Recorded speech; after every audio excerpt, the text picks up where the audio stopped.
Hello મિત્રો, તો આપણે અત્યારે સીવી જેસર હાઈવે ઉપર અને આપણે જવાનું છે અયાવજ ખોડિયાર માતાના દર્શન કરવા। તો મિત્રો બન્યા રહો વિડીયોમાં, અને વિડીયો તમને ગમે તો લાઈક શેર અને સબસ્ક્રાઇબ કરી દેજો। અને આ વિડીયોમાં મિત્રો આપણે સંપૂર્ણ મંદિર અને તેના ઇતિહાસની ચર્ચા કરવાની છે। તો મિત્રો બન્યા રહો વિડીયોમાં।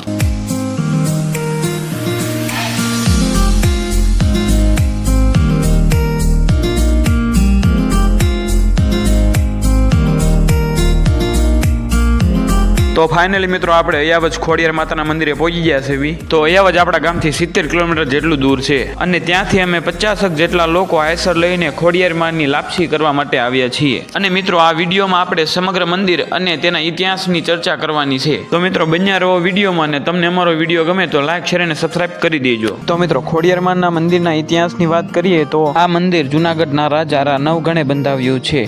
મંદિરના નિર્માણ દરમિયાન બધા સૈનિકો એક એક ઈંટ મૂકવાની હતી, પણ આદિત્ય પરમાર જે રા નવગણના શાળાને અભિમાન હતું તેથી તેને ઈંટ ના મૂકી। મંદિરના નિર્માણ બાદ મંદિરમાં એક ઈંટનું ખાલું રહી ગયું, જેની જાણ રાજા રા નવગણને થઈ ત્યારે તેને ખબર પડી કે કોઈ એક સૈનિકે ઈંટ નથી મૂકી। પછી તેને ખબર પડી કે તેના શાળાએ આદિત્ય પરમારે ઈંટ નથી મૂકી। ત્યારબાદ તેનું તળથી મસ્તક જુદું કરીને તેનું મસ્તક તે ઈંટની જગ્યાએ મૂકવામાં આવ્યું, જે આજે પણ મિત્રો તમે મંદિરમાં જોઈ શકો છો। મિત્રો ખોડિયારમાંની જ્યારે સ્થાપના કરવામાં આવી હતી ત્યારે તેની સાથે પઠ્ઠાપીર અને સિકોતરમાં પણ આવ્યા હતા। ને મિત્રો જ્યારે ખોડિયારમાંને નિવેદ જમાડવામાં આવે છે તે પહેલા પઠ્ઠાપીરને મણિંદો અને સિકોતરમાંને ચોખા જમાડવામાં આવે છે, તે પછી જ ખોડિયારમાં નિવેદ જમે છે। ને મિત્રો તમે બધી જગ્યાએ ખોડિયારમાંના એક ફળા અને એક તસવીર જોઈ હશે। અહીં મિત્રો બે ફળા છે, તેમાં એક ફળું ખોડિયારમાંનું અને બીજું ફળું આદ્યાશક્તિમાં આવડમાંનું છે। અહીં મિત્રો ખોડિયારમાં સહિત પઠ્ઠાપીર, સિકોતરમાં, મહાકાળીમાં, દાદાકાળ ભૈરવ અને સુરધન દાદા પણ સ્થાપિત છે। અહીં મિત્રો ખોડિયાર માતાના મંદિરની સામે 7 લીમડા આવેલા છે,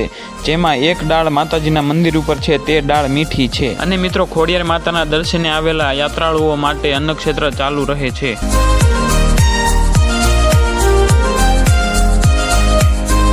ને મિત્રો આપણે મંદિરના ઇતિહાસની વાત કરીએ, હવે મિત્રો આપણે બાહ્ય રીતે સમગ્ર મંદિર જોઈશું। ને મિત્રો તમને અમારો આ વિડીયો ગમ્યો હોય તો અમારી ચેનલને સબસ્ક્રાઇબ કરવાનું ના ભૂલશો।